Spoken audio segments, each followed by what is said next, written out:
My name is Barbara Blood Rankin, and my connection to Bangladesh goes back to 1960 and 61 when I was here as a 10 and 11-year-old with my parents who were at the consulate.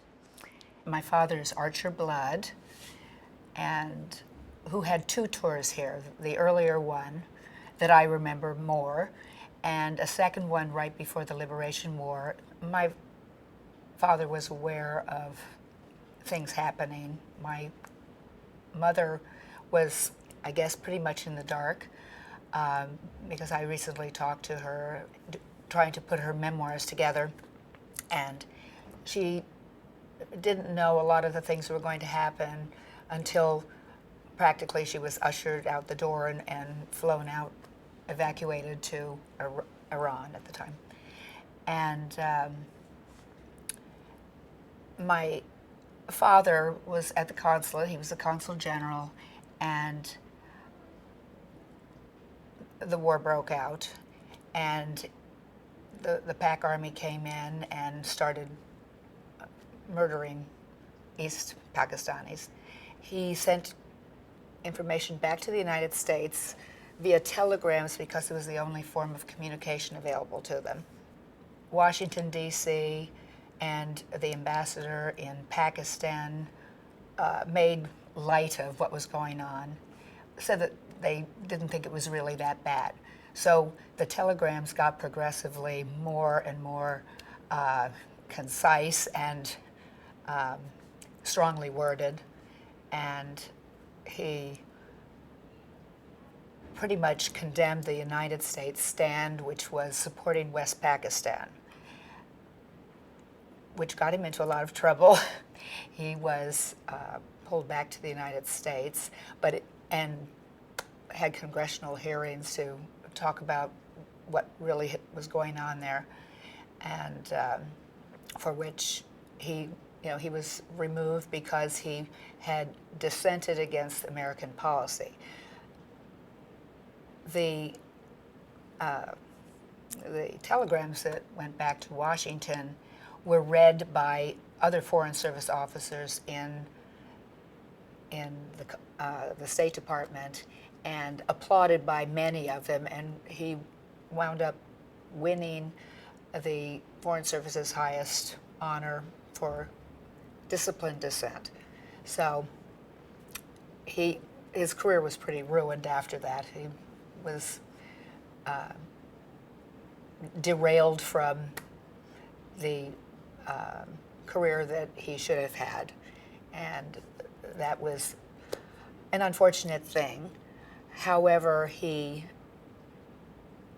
was given a choice. He could have taken the American stand at that point, and which would have been the wrong thing. And he was a very moral man. And as he said, it was a black and white situation. There was wrong and there was right, and the only right thing to do was to do what he did, and he was willing to sacrifice his career for that. Well, one of the telegrams was considered the most strongly worded communique ever received by a Foreign Service officer, and it became known as the Blood Telegram. In part, it read, "Here in Dhaka, we are mute and horrified witnesses to a reign of terror by the Pakistani military. I believe the most likely eventual outcome of the struggle underway in East Pakistan is a Bengali victory and the consequent establishment of an independent Bangladesh." He argued strongly against pursuing a rigid policy of one-sided support to the likely loser. It always makes me happy to hear his name mentioned and remembered, and it's especially nice that Bangladesh has been so wonderful honoring him and making his sacrifice.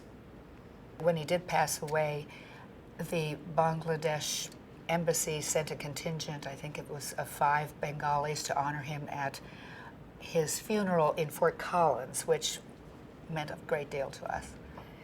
And later on, my mother and father had never discussed what they wanted to do with remains after they passed away. It had never come up. And my father's remains are in my mother's living room to this day, 8 years later. We had a discussion, she and I, about what she should do with the remains. And there were various options. There was Arlington Cemetery, because he had been in the Navy, putting his ashes in her hometown in New Jersey. And I suggested to her that because ashes can be put in several places, some of the ashes should be sent to Bangladesh, because he is considered so highly here and he loved the country. My father never sought recognition. He was a very modest person. So I don't think he just thought that he had made the sacrifice and that was it, and he was going to move on to other things. He was very pleasantly surprised and felt bolstered that he had that much backing in the State Department by his peers. And I think he was quite overwhelmed by the Bangladeshi degree of appreciation.